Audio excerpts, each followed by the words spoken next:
भारतीय संविधान लोक कल्याणकारी राज्य की कल्पना करता है और उसे आदर्श मानता है।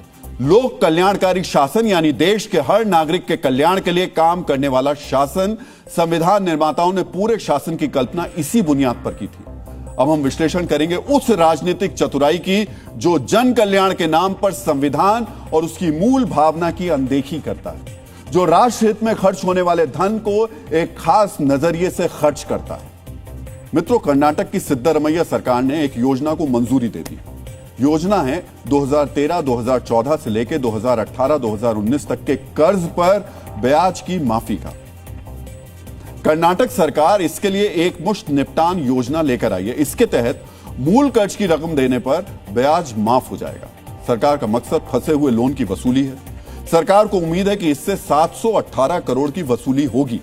ब्याज के साथ पूरा लोन 981 करोड़ रुपए का होता है। एक नजर में देखने पर कर्नाटक सरकार का उद्देश्य अच्छा लगता है। सरकार के फंसे हुए पैसों की वसूली हो तो यह कर्नाटक के लिए अच्छी पहल है, लेकिन इस पूरी योजना में एक शर्त है। यह वन टाइम सेटलमेंट स्कीम सिर्फ कर्नाटक के अल्पसंख्यकों यानी मुसलमानों के लिए है। कर्नाटक अल्पसंख्यक विकास निगम और दूसरी एजेंसियों के जरिए कर्नाटक सरकार प्रदेश के मुसलमानों को कर्ज देती है। अब ऐसे मुसलमान जिन्होंने 2013-2014 से लेकर 2018-2019 तक कर्नाटक सरकार की एजेंसियों से कर्ज लिया हो, वो बिना ब्याज के मूल रकम वापस कर योजना का फायदा उठा सकते हैं। मित्रों, आचार्य चाणक्य ने कहा है कि शासन का धर्म है सभी नागरिकों को समान सुरक्षा और न्याय देना। जो शासन किसी वर्ग या समूह का पक्ष लेता है या भेदभाव करता है, वो अन्याय माना जाता है। यह सही है कि सिद्धरमैया सरकार नागरिकों को राहत देने के लिए ब्याज माफी की स्कीम लाई है, लेकिन सवाल यह है, क्या इस ब्याज माफी का आधार धार्मिक होना चाहिए? क्या न्याय यह नहीं होता कि इसका आधार आर्थिक होता? यह रुपए पैसे से जुड़ा मामला है। अगर सिद्धरमैया सरकार सचमुच लोक कल्याण की भावना से काम करना चाहती तो ब्याज माफी का आर्थिक आधार होता। मित्रों, कर्नाटक में कर्ज से जुड़ा एक आंकड़ा आप समझते हैं।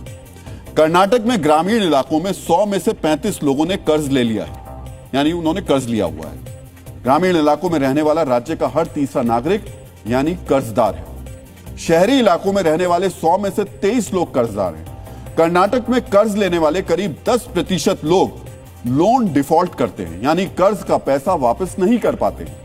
समझिए, जिस राज्य में 1/3 आबादी कर्ज के जंजाल में फंसी है, आर्थिक तौर पर परेशान है, वहां कितना अच्छा रहता कि ब्याज माफी का आधार ऐसा होता जो ज्यादा से ज्यादा लोगों को लाभ पहुंचाता। लेकिन नहीं, सिद्धरमैया सरकार ने धर्म के आधार पर ब्याज माफ करने की स्कीम का ऐलान कर दिया। इसीलिए इस फैसले पर सवाल भी उठ रहे हैं। अंबेडकर विकास निगम, वाल्मीकि निगम और अन्य पिछड़ा वर्ग नियमों के लाभार्थियों को ऐसी राहत क्यों नहीं दी गई? क्या सिर्फ एक समुदाय को खुश करना ही आपकी धर्मनिरपेक्षता का विचार है? मित्रों, प्रसिद्ध अमेरिकी मानवाधिकार कार्यकर्ता मार्टिन लूथर किंग जूनियर ने कहा है कि राज्य द्वारा किसी समूह के साथ भेदभाव पूरे समाज को खतरे में डालता है। कर्नाटक में सिद्धरमैया सरकार एक समूह के लिए पूरे समाज से भेदभाव कर रही है। यह भेदभाव सिर्फ सामाजिक मनभेद की दीवार नहीं खड़ी कर रहा, आर्थिक आधार पर भी पूरे समाज को चोट पहुंचा रहा है। इसे ऐसे समझिए, कर्नाटक सरकार अपनी कुल आमदनी से 91,000 करोड़ रुपए से ज्यादा खर्च करती है।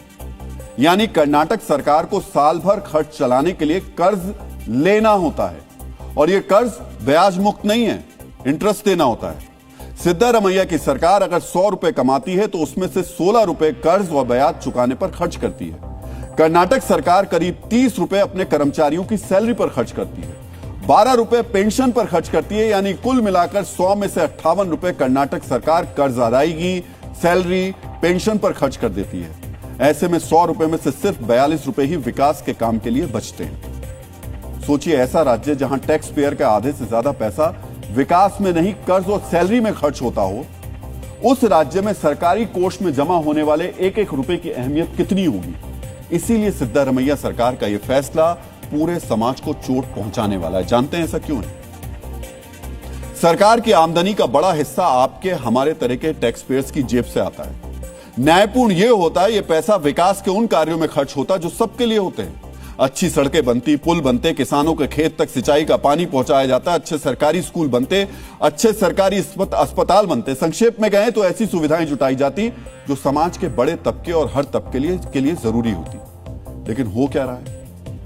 करदाताओं की मेहनत की कमाई के पैसे से समाज के एक छोटे से वर्ग को राहत दी जा रही है। इसके पीछे कैसी सोच काम कर रही होगी, उस पर आज हम चर्चा नहीं करेंगे। डीएनए मित्रों, आप सब जानते हैं नेता ऐसी संकीर्ण सोच वाले फैसले क्यों लेते हैं, ऐसी योजनाओं का नुकसान आपको, हमको यानी आम आदमी को कितना होता है, अब उसे समझ लेते हैं। मित्रों, कर्नाटक सरकार ने शिक्षा का बजट 2% घटा दिया क्योंकि राज्य सरकार के पास फंड नहीं था।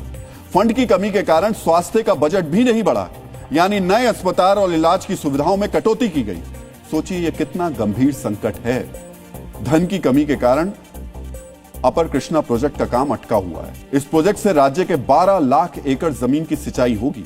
5 लाख से ज्यादा किसान परिवारों को लाभ मिलेगा। अपर भद्रा प्रोजेक्ट भी पैसों की कमी से अटका हुआ है। बेंगलुरु देश का आईटी हब है, लेकिन वहां ट्रैफिक व्यवस्था बदहाल है। बेंगलुरु में टनल, रोड्स, मेट्रो के प्रोजेक्ट्स पैसों की कमी से अटके हुए हैं। मित्रों, बूंद बूंद से घड़ा भरता है, एक एक रुपए से सरकार का खजाना भरता है। हमने आपको जिन प्रोजेक्ट्स की जानकारी दी वो कर्नाटक के विकास के लिए, कर्नाटक के आम नागरिकों की समृद्धि के लिए बहुत जरूरी है। अगर सिद्धारमैया सरकार आर्थिक अनुशासन का पालन करती तो जरूर ये प्रोजेक्ट समय पर पूरे होते। राज्य में शिक्षा और स्वास्थ्य का बजट घटाना नहीं पड़ता। कर्नाटक में आम आदमी तक सुविधाएं इसलिए नहीं पहुंच रही क्योंकि राज्य सरकार के फैसलों का आधार तर्क संगत नहीं है।